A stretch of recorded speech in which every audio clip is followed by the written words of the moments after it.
friend. We work on several projects here at the university. He is the assistant vice president for research and innovation. And what is your title? The Division Division of Research and Economic Affairs. Without further ado, my friend and colleague, Dr. Tim. Thank you, President. Thank you all. I'll be totally candid with you. I am humbled by being around you all.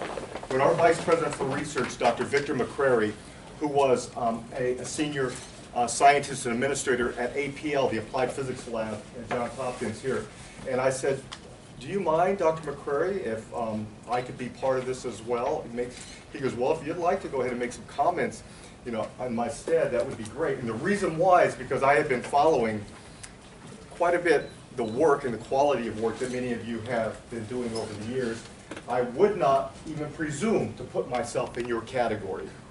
As Sabat knows, when Sabat and I first met and I saw the article that was published in the proceedings from, I think, your last gathering, and I was looking through that.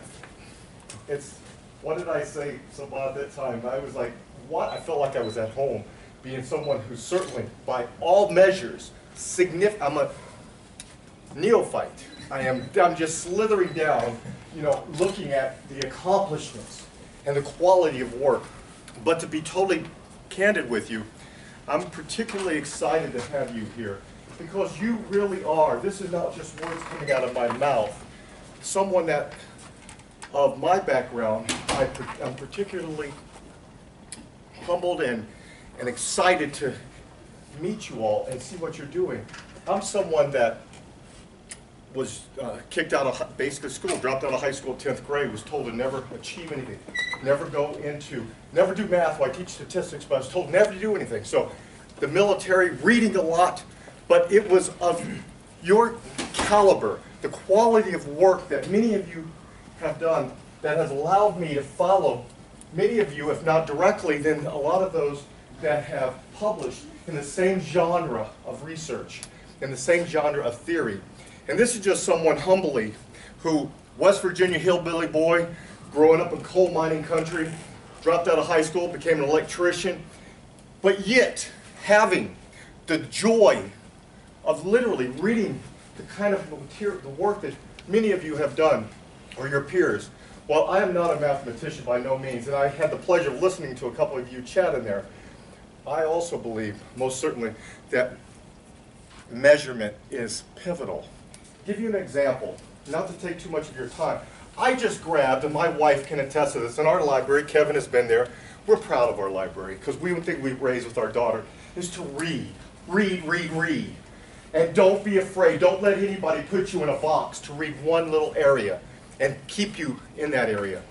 So she, at 17 years old, as Kevin can attest to, advanced physics, advanced calculus, advanced mathematics, advanced calculus, statistics is what they're teaching her in their school. So she's realizing math is a way of measuring and understanding physics, her favorite class.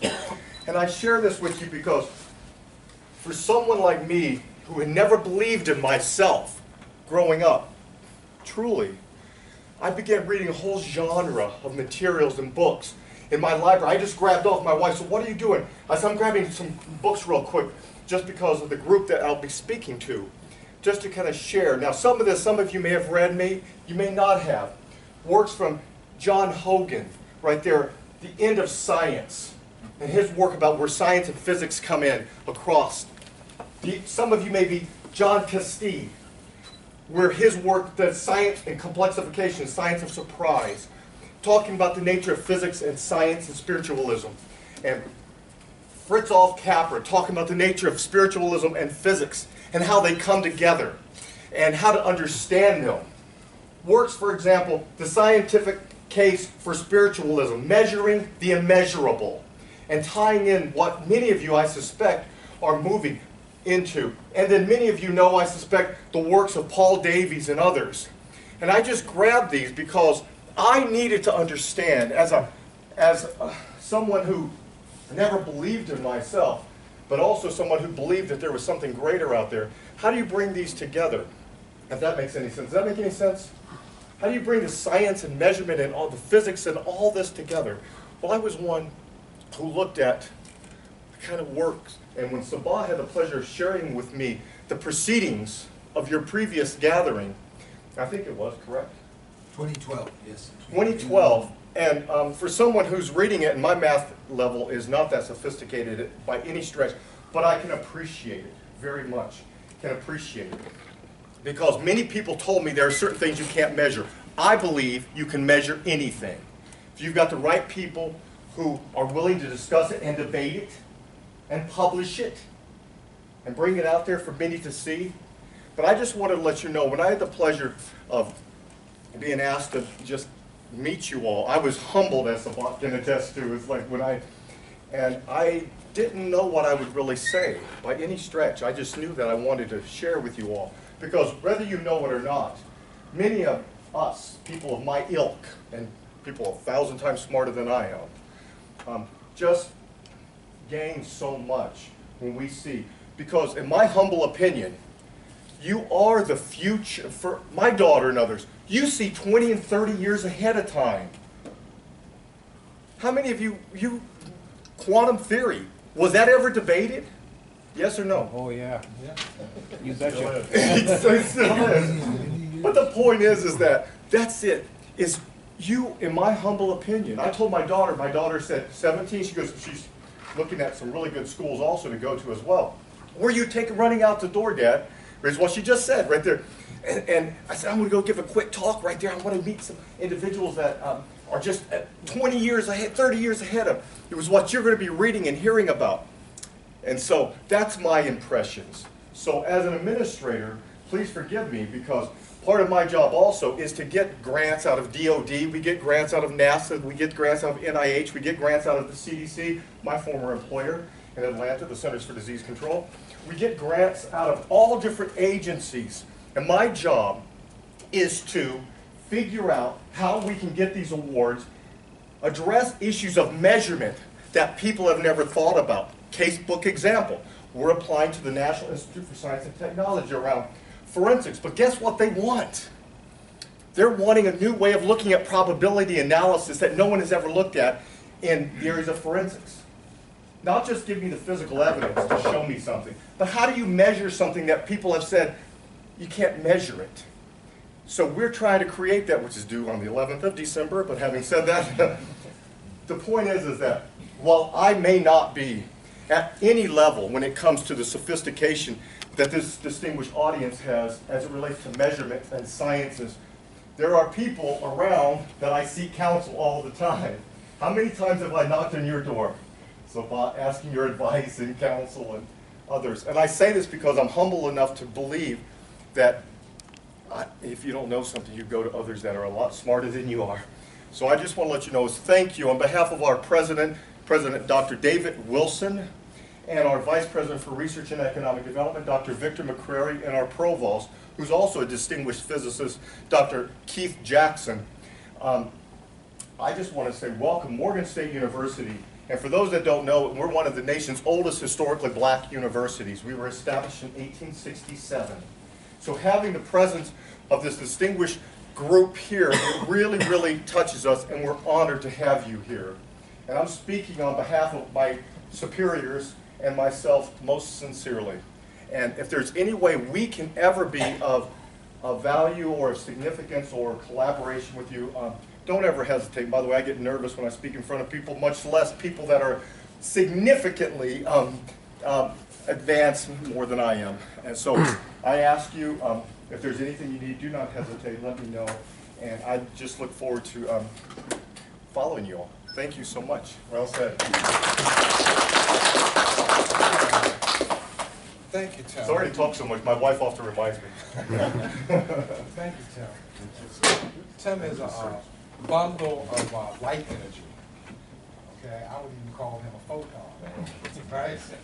But anyway, I want to, on behalf of the Center for Excellence in Math and Science Education, our group is, along with Dr. Bundim, I want to certainly acknowledge her here today.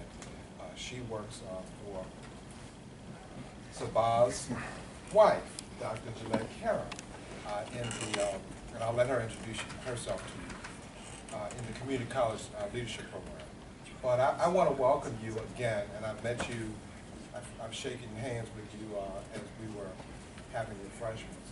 But I certainly want to welcome you to the Center for Excellence and to Banneker Hall, where we're hosting this meeting. And we hope that your symposium is very rewarding. We hope that there's some energy that will come out of this for the next symposium. And I certainly want to welcome you on behalf of the Center and the School of Education and Urban Studies, because it really starts at that level. The future is with students who are in education and students who are teaching the future physicists. So we certainly welcome you to our campus also. Thank you. Dr. Bandima, would you like to say a few words? No, I just want to say my name is Michelle Bandima.